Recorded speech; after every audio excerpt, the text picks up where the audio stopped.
So it is my expert opinion that you are only ever one good hip squeeze away from not needing an epidural. The trick here is knowing how to do a good hip squeeze. So these are the 3 tips that you can give to literally anybody who might be supporting you so that you'll be able to get to the other side of a painful contraction. So the first thing you want to know is, where do I even put my hands to do the hip squeeze? You're going to be looking for their hip dips area, so just below the top of their pelvis, kind of in the meat of the glute, and on either side of their tailbone. And we're not just squeezing together, we're squeezing, we're gently pulling towards us, and we're putting some pressure into our fingertips to create a rotation to open the pelvis. So squeezing in, gently pulling towards me, and then applying that downward pressure towards their tailbone or sacrum with your fingertips. Now the next thing here is you want to have a split stance, because if you don't have a good center for your gravity, you're not going to have as much strength in your core, which means you won't be able to do as good of a hip squeeze. And if you wimp out doing hip squeezes before the person in labor is done with contractions, you're never going to live that down. And the third and final thing, which is so important, I've been doing massage for about a decade, so this comes a little bit naturally to me, but for a husband or a friend who has never done this,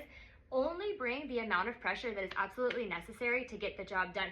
Some husbands especially want to like Hulk squeeze.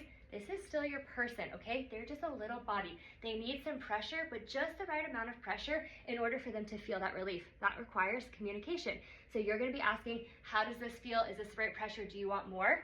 And this is the main, oh my gosh, this is such an important part. Do not get your feelings hurt. If your person is telling you, that's too much, back off. Don't be like, oh great, well then I just won't touch you.